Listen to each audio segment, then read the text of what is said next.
হাতের দুটো হাড্ডি সম্পূর্ণ কেটে গিয়েছে, এত জোরে আঘাতটা লেগেছে। আল্লামা মামুনুল হক সাহেব মামলার ভয়ে হসপিটালে রোগীকে দেখতে গেলেন। এই ভিডিওটা নিয়ে প্রচুর পরিমাণ ট্রোল করা হচ্ছে নেট দুনিয়াতে। এখন কথা হচ্ছে, আল্লামা মামুনুল হক সাহেব কাকে দেখতে গেছেন হসপিটালে? ওই ববি হাজ্জাদের গুন্ডা বাহিনীকে নাকি তার কর্মীকে? চলুন এটা একটু আগে জেনে নেই। আমাদের 11 দলীয় নির্বাচনী ঐক্যের পক্ষে, রিকশা মার্কার পক্ষে, সে আমার ক্যাম্পেইনে একজন সক্রিয় কর্মী হিসেবে নির্বাচনে ভূমিকা সে পালন করেছে। দেখুন, এটা কিন্তু ববি হাজ্জাদের না, এটা আল্লামা মামুনুল হক সাহেবের কর্মী। তারা ওখানে চা খাচ্ছিল, তার সাথে যে ভাই উপস্থিত ছিল, আপনার নাম হলো আরিফ আহমেদ, সে উপস্থিত ছিল।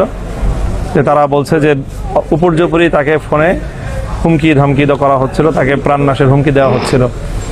এবং এই যে দেশ বর্তমানে 2024-এ স্বাধীন হয়েছে, যে জুলাই যোদ্ধাদেরকে দিয়ে, তাদের জীবনের নিরাপত্তা আজকে সরকার দিতে ব্যর্থ হয়েছে। এ দায়ভার কে নিবে? এটা না প্রশাসন নিবে, না দেশের সরকার নিবে? যাদের উপরে ভর করে আপনারা ক্ষমতায় চলে আসলেন, এখন তাদেরই চিনতে পারেন না? তাদের নিরাপত্তার কোনো ব্যবস্থা আপনাদের কাছে নাই। ববি হাজ্জাদ তো তাকে কি বলা যায়?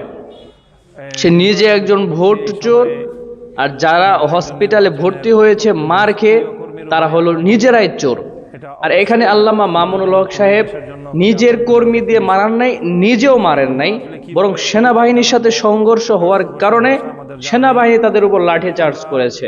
এটাও মামুনুল হক সাহেবের জবান থেকে আমরা শুনে নেই। চলুন। তাদের উপর লাঠিপেটা করে, এবং সেই লাঠিপেটায় তাদের মধ্যে অনেকে আহত হয়েছে, এবং সেই আহতদের মধ্যে রাজেশ খানের নিকটাত্মীয় একজন হায়দার আলী নামে এক ব্যক্তি ছিলেন।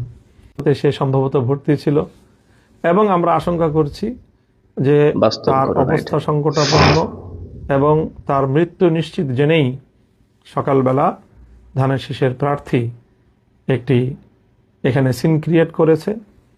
এবং আসলে আমাদের সমাজের একটা সমস্যা কি আপনারা জানেন? যে সমাজের ভিতরে দুর্নীতি এবং ঘুষ সুদ দিয়ে ভরা, সেই জায়গার মানুষ কখনো ভালো কিছু আশা করে না, বা তারা সেটা চায়ও না। তারা চাই এটা। আল্লামা মামুনুল হক সাহেব যদি মোহাম্মদপুরে আসতেন, তো মোহাম্মদপুরবাসীর চাঁদাবাজ যারা, দুর্নীতিবাজ যারা, যারা অন্যায় করে, জুলুম করে, তারাও জানে মামুনুল হক ক্ষমতায় আসলে এটা আমাদের পক্ষে করা সম্ভব নয়। ব্যবসায়ী যারা, যারা ব্যবসা নিয়ে সিনক্রেট করে দাম বাড়িয়ে দেয়, তারাও জানে আলেমরা ক্ষমতায় আসলে এটা কখনো সম্ভব নয়। আমরা যে দুর্নীতি করি, সম্ভব নয়।